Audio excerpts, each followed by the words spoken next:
இருந்திடலாம் நாட்டில் பல வண்ணக்கொடி, பறக்க வேண்டும் எங்கும் ஒரே சின்ன கொடி, அது பஞ்சமில் என்னும் இல்லை என்னும் அன்னக்கொடி, அது பாரதிய ஜனதா கட்சியினுடைய கொடியாக இருக்க வேண்டும். தமிழகம் எங்கும் பறக்க வேண்டும்.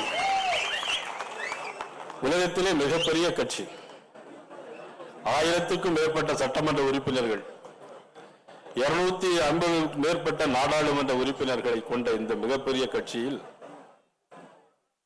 இன்றைக்கு மாநில தலைவர் பதவியில் என் மீது நம்பிக்கை வைத்து தலைவர் பதவியில் அல்ல தலைமை தொண்டனாக தேர்ந்தெடுத்ததற்கு தேசிய தலைவர் அனைவருக்கும் எனது நெஞ்சார்ந்த நன்றிகளை நான் தெரிவித்துக் கொள்கிறேன். கொள்ளையர்களிடமிருந்து சுதந்திரத்தை பெற்று, வெள்ளையர்களிடமிருந்து சுதந்திரத்தை பெற்று இத்தாலி கொள்ளையர்களிடம் வசமான இந்தியாவை மீட்டெடுத்த மாகான் மாபெரும் தலைவர் நரேந்திர மோடி அவர்களுக்கு என்னுடைய வணக்கம். இந்த வேளையில் நாம் அனைவரும் நின்று கொண்டிருக்கிறோம் என்று சொன்னால், பண்டிட் தீனதயாள் உபாத்யா, ஷியாம் பிரகாஷ் முகர்ஜி, அடல் பிகாரி வாஜ்பாய் போன்ற தலைவருடைய தியாகத்தில் உருவான அந்த இயக்கத்தில் நானும் ஒரு தொண்டனாக, தலைமை தொண்டனாக ஏற்படுத்தி தந்ததற்கு எனக்கு மீண்டும் ஒருமுறை எனது நன்றியை தெரிவித்துக் கொள்கிறேன். இந்த மேடை இவ்வளவு தூரம் உருவாவதற்கு காரணம், இவ்வளவு பெரிய தொண்டர்கள் இங்கு உருவாவதற்கு காரணம், இந்த கட்சியை வழிநடத்திய, மாநில தலைவர்களாக வழிநடத்திய நமது அன்புக்குரிய அண்ணன் பொன்னார் அவர்கள் தாமரை சங்க மாநாட்டை நடத்தி கட்சியை ஒருபடி வளர்த்துக் கொண்டு வந்தார்கள். நம்ம அண்ணன் ஹெச்ராஜா அவர்கள் வழியிலே கட்சியை ஒருபடி மேல் நடத்தி வைத்துக் கொண்டு வந்தார்கள். முன்னாள் மேதகு ஆளுநர் அவர்கள் தாமரை மலர்ந்தே தீரும் அப்படின்னு சொன்னா அது பேரே சொல்ல வேண்டாம், தாமரை மலர்ந்தே தீரும் சொன்ன தமிழிசை சவுந்தரராஜன் அவர்கள் இந்த கட்சியை ஒருபடி மேலே வளர்த்துக் கொண்டு வந்தார்கள். இப்பொழுது மேதகு ஆளுநராக இருக்கக்கூடிய மகாராஷ்டிரா மாநிலத்தினுடைய மேதகு ஆளுநர் அண்ணன் சிபிஆர் அவர்கள் ரத யாத்திரை நடத்தி கட்சியை ஒருபடி மேலே வளர்த்துக் கொண்டு வந்தார்கள். ஒவ்வொரு கோபுரங்களுக்கு ஒவ்வொரு அடுக்கு போல அதை வளர்த்துக் கொண்டு வந்தார்கள். இவை எல்லாவற்றிற்கும் மேலாக இன்றைக்கு மத்திய இணை அமைச்சராக இருக்கக்கூடிய நமது மாண்புமிகு எல் முருகன் அவர்கள் வேல் யாத்திரை மூலமாக நடந்தே போய் திருத்தணியில் ஆரம்பித்து திருச்செந்தூரில் முடித்து வேல் யாத்திரை மூலமாக ஒரு அடுக்கு மேலே கொண்டு வந்தார்கள். அன்புக்குரிய சகோதரி வானதி சீனிவாசன் அவர்கள் இந்த கட்சியிலே மகளிருடைய தேசிய தலைவியாக இருந்து இந்த கட்சியை வழிநடத்தி சென்றார்கள். இவை அத்தனைக்கும் மேலாக கட்டி முடிக்கப்பட்ட கோபுரங்கள் இன்றைக்கு ஆளுநராக இருக்கக்கூடிய இல கணேசன் அவர்கள் ஒருபடி மேலே கொண்டு வந்து ஒரு கோபுரத்தின் உச்சத்தில் வைத்திருந்தார். இவை எல்லாவற்றிற்கும் மேலாக என் மண் என் மக்கள் யாத்திரையினுடைய மூலமாக தமிழகத்தினுடைய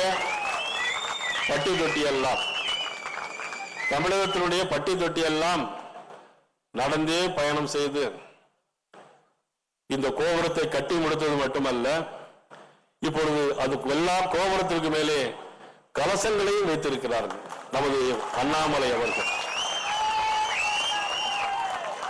இப்பொழுது நமக்கு கொடுக்கப்பட்டிருக்க வேலை அந்த கோபுரத்துக்கு கலசம் மேல வைத்திருக்கிறார்கள். கும்பாபிஷம் மட்டும்தான் நம்ம செய்யணும். அந்த கும்பாபிஷத்தை நம்ம எப்ப செய்ய போறோம்னா 2026 மே மாசம் நடக்கிற சட்டமன்ற தேர்தலில் அந்த கும்பாபிஷத்தை நாம் நடத்த போறோம். அந்த கும்பாபிஷேகம் நடைபெற போகிறதா, இல்ல திருச்செந்தூரில் ஆரம்பிச்ச சூர சம்காரம் நடைபெற போகிறதா, யார் யாரெல்லாம் நாடாளு கொண்டிருக்கின்றவர்கள் காணால போகிறார்களா என்பதெல்லாம் இறைவன் தான் முடிவு செய்ய வேண்டும். காலங்கள் செய்யாததை கிரகங்கள் செய்யும் சொல்லுவாங்க, காலங்கள் செய்யாததை கிரகங்கள் செய்யும் சொல்லுவாங்க. அந்த கிரகங்கள் இப்பொழுது வந்து கொண்டிருக்கிறது. 2026 நிச்சயமாக நமது உள்துறை அமைச்சர் அமித்ஷா அவர்கள் சொன்னது போல நிச்சயமாக தமிழகத்தில் என்டிஏ ஆட்சி மலர்ந்தே தீரும், தாமரை மலர்ந்தே தீரும். இந்த வேடையில் அமர்ந்திருக்கிற நமது டால்பின் ஸ்ரீதர் அவர்கள், அண்ணன் வி.பி. துரைசாமி அவர்கள், நமது மதிப்புக்குரிய நாராயணன் திருப்பதி அவர்கள், அண்ணன் நரேந்திரன் அவர்கள் மற்றும் நமது மாநிலத்துடைய பொறுப்பாளர் அரவிந்த் மேனன்ஜி. அவர் மலையாளத்தில் பிறந்தாலும் இந்தியில தான் பேசினார். மலையாளத்தில் பேசியிருந்தாலும் இன்னும் மக்களுக்கு நன்னாயிட்டு மனசிலா இருக்கும். நீங்கள் எங்கனையான இனிமேல் வரும்போது மலையாளத்தில் என்ன சம்சாரிக்கணும் கேட்டா அங்கே போல நம்முடைய தேர்தல் அதிகாரி நமது மாண்புமிகு கிஷன் ரெட்டி அவர்கள் ரொம்ப ராசியான ஆள். புரிஞ்சுதான் மனசு ராசி. எப்படின்னா அண்ணன் நம்ம அமைச்சர் முருகன் அவர்கள் மாநில தலைவராக இருக்கும்போது என்ன சொன்னாங்கன்னா தேர்தலில் இன்சார்ஜ்.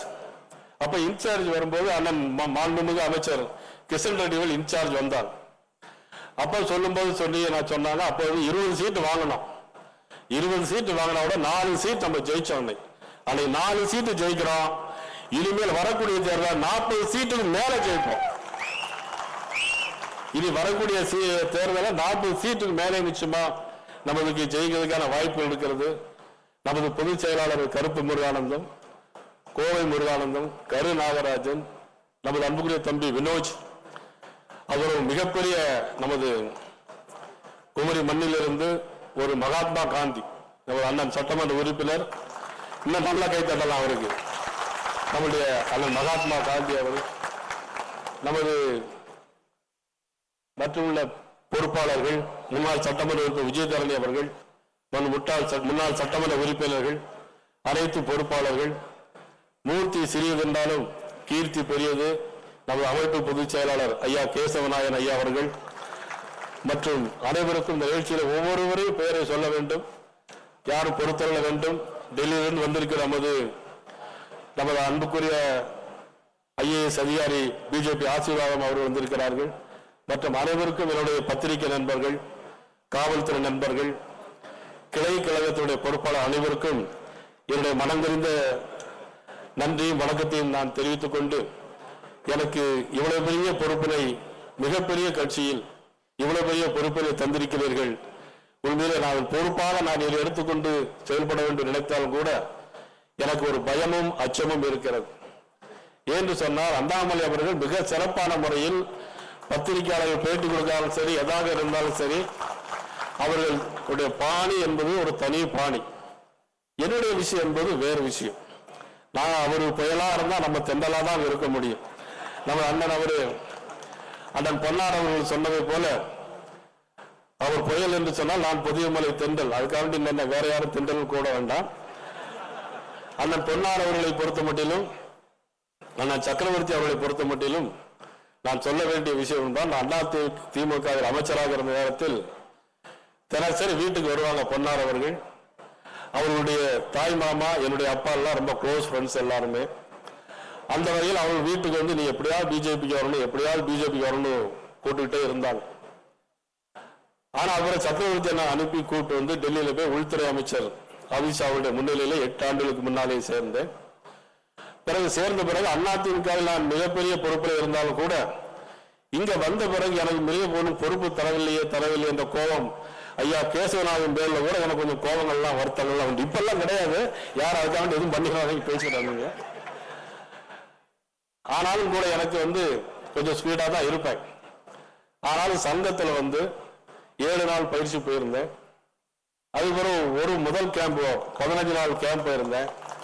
அதுக்கு பிறகு என்னுடைய நிலைமைகளை எல்லாமே ஒரு மாற்றங்களும் அதனால்தான் இன்னைக்கும் 1925ஆம் ஆண்டு உருவாக்கின ஒரு சங்கம் டாக்டர் ஹெட்கேவா அவர்களை நினைத்து பார்த்து அவர்களுக்கும் என்னுடைய வணக்கத்தையும் நன்றியும் நான் தெரிவித்துக் கொள்ள கடமைப்பட்டுகிறேன்.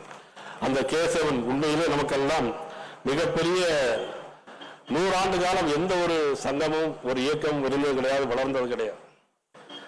அது அத்தனை அளவிற்கு ஒரு பண்படை செய்த ஒரு இயக்கம் ஒரு நம்முடைய சங்கம் என்பதையும் தெரிவித்துக் கொண்டு, நான் சேலத்துக்கு போனால் இப்ப மாம்பழம் வாங்கி தருவார் அண்ணன் KP ராமலிங்கம் அவர்கள்.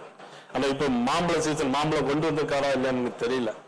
ஆனா சங்கத்துக்கு போனதால எனக்கு ஒரு விருப்பம் ஒரு என்னன்னா, ஒரு பாடல் மட்டும் ஒரு வரி. கேசவனை நாம் வணங்குவோம், அவர் பாதையிலே நாம் செல்லுவோம்.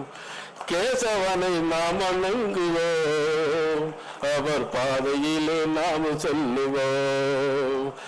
லட்சியத்தை எய்து காட்டுவோம், நாம் நிச்சயமாய் வெற்றி நாட்டுவோம். லட்சியத்தை எய்து காட்டுவோம், நாம் நிச்சயமாய் வெற்றி நாட்டுவோம். சிறுவயதில் சிங்கம் என சீறி பாய்ந்தவர், சிறுவயதில் சிங்கம் என சீறி பாய்ந்தவர், சிறுமதியோன் பிள்ளையனை கலங்க வைத்தவர், சிறுமதியோன் பிள்ளையனை கலங்க வைத்தவர். நோய் தீர்க்கும் மருத்துவத்தில் பட்டம் பெற்றவர், நோய் தீர்க்கும் மருத்துவத்தில் பட்டம் பெற்றவர், தாய் நாட்டில் நோய் தீர்க்க சங்கம் தந்தவர், தாய் நாட்டில் நோய் தீர்க்க சங்கம் தந்தவர். கேசவனை நாம் வணங்குவோம், அந்த கேசவனை நாம் வணங்குவோம். எனக்கு உண்மையிலே பெரிய மகிழ்ச்சியாகவும் இந்த தருணத்தில் எனக்கு உண்மையிலே ரொம்ப சந்தோஷமாக இருக்கிறது. ஆக இந்த நேரத்தில் அண்ணன் பொன்னார் அவர்கள் சொன்னதை போல இன்றைக்கு நாட்டிலே நடைபெறுகிற ஒரு ஆட்சி என்பது மக்கள் விரோத ஆட்சியாக, மக்களால் ஏற்றுக்கொள்ள முடியாத ஆட்சியாக, ஊழல் மிகுந்த ஆட்சியாக, பெண்களை மதிக்காத ஆட்சியாக, பாலியல் வன்கொடுமையை நடத்துகின்ற ஆட்சியாக, மது வகைகளுக்கு அடிமையாக இந்த மக்களை அடிமையாக்கின்ற ஆட்சியாக இந்த ஆட்சி நடைபெற்று கொண்டிருக்கிறது. இந்த ஆட்சியை நாம் வெகு விரைவில் விரட்டி அடிக்க வேண்டும். அனைவரும் ஒன்றுபட்டு பாடுபட வேண்டும். அதற்கு நீங்கள் செய்ய வேண்டிய ஒரே வழி, நான் திருச்சி மாநாட்டிலே பேசியது போல அனைவரும் ஒவ்வொருவரும் அவருடைய பூத்திலே போய் கவனம் செலுத்த வேண்டும். ஆக மதிப்புக்குரிய அண்ணாமலை அவர்கள் சொல்லியிருக்கிறார்கள், ஒரு தொகுதியிலே ஒட்டுமொத்தமாக எல்லாரும் போய் பூத்திலே பயணிக்க வேண்டும் என்று சொல்லியிருக்கிறார்கள். ஒரே நாள் 2 நாளில் ஒரு தொகுதி முழுக்க நாம் அதிலே செயல்படுத்த வேண்டும் என்று சொல்லியிருக்கிறார். அது தனியாக மாவட்ட தலைவர் அழைத்து நான் பேசலாம் என்று இருக்கிறேன். அதே நேரத்தில் மதிப்புக்குரிய அண்ணாமலை அவர்களுக்கு ஒரு வேண்டுகோள், பணிவான வேண்டுகோள், பத்திரிகையாளர் குறித்து வைத்துக் கொள்ளுங்கள். அண்ணாமலை அவர்கள் காலிலே செருப்பு இல்லாமல் இருக்கிறார், இனிமேல் அவர்கள் காலிலே செருப்பு போட வேண்டும். அண்ணாமலை ஏன் செருப்பு அணிய வேண்டும் சொன்னா, இந்த ஆட்சி மாற்றம் ஏற்பட்டால்தான் செருப்பு அணிவு என்று சொன்ன ஆட்சி மாற்றம் அடிகோல் நாட்டியது நேற்று உள்துறை அமித்ஷா அவர்கள் அடிக்கோல் நாட்டியிருக்கிறார்.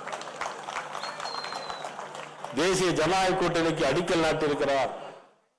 நாள் நிச்சயிக்கப்பட்டு விட்டது, நாள் குறிக்கப்பட்டு விட்டது, நேரம் குறிக்கப்பட்டு விட்டது, காலங்களும் கிரகங்களும் மாறிக்கொண்டிருக்கிறது. 2026 மே நிச்சயமாக ஆட்சி மாற்றம் உறுதி.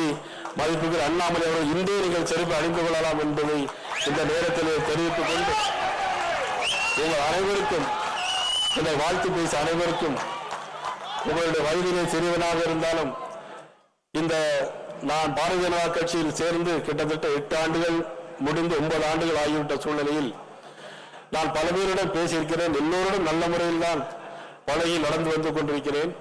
எனக்கு தெரியாமலும் அறியாமலும் ஏதேனும் வார்த்தைகள் பிழைகள் இருந்தால் அதையெல்லாம் பொறுத்து நல்மாறு கேட்டுக்கொண்டு, என்னை பொறுத்தவரை எல்லோரும் ஒன்று, நான் ஒரு குடும்பம், இது குடும்ப ஆட்சி அல்ல. இன்றைக்கு அண்ணாமலை அவர்கள் என்னுடைய தந்திருக்கிறார்கள். எனக்கு தெரியும் அடுத்த 3 ஆண்டுகளில் நான் இன்னொருவருக்கு அதை கொடுக்க வேண்டும். அதற்கிடையில் இந்த ஆட்சி மாற்றத்தை ஏற்படுத்த வேண்டும். இறைவனுடைய திட்டம் அதுவாக இருந்தால் என்னுடைய தலைமையில் நடந்த 3 ஆண்டுகளில் நிச்சயமாக ஒரு ஆட்சி மாற்றத்தை உருவாக்கி கொடுத்த பெருமை எனக்கல்ல, இதை உருவாக்கி தந்தவருடைய தலைமைக்கு என்பதை என்று சொல்லி உங்கள் அனைவருக்கும் நன்றி கூறி தொடர்ந்து உங்களுக்காக உங்களில் ஒருவராக என்று நான் இருப்பேன் என்பதை நேரத்தில் சொல்லிக்கொண்டு, இந்த நிலைக்கு என்னை உயர்த்திய திருநெல்வேலி வாக்காளர் பெருமக்கள், 5 முறை எனக்கு வாக்களித்தவர்கள், என்னை 3 முறை வெற்றி பெற செய்தவர்கள் அனைவருக்கும் எனது நன்றியை தெரிவித்துக் கொண்டு, இந்த ஏற்பாடுகளை சிறப்பான முறையில் செய்த திருவள்ளூர் மேற்கு மாவட்ட கழகம் தம்பி வினோஜ், தம்பி நமது அஸ்வின், அண்ணன் சக்கரவர்த்தி அவர்களுடைய அனைவருக்கும் எனது நன்றியை தெரிவித்து விடைபெறுகிறேன். நன்றி, வணக்கம். செய்திகளை உடனுக்குடன் தெரிந்து கொள்ள உடனே சப்ஸ்கிரைப் பண்ணுங்க.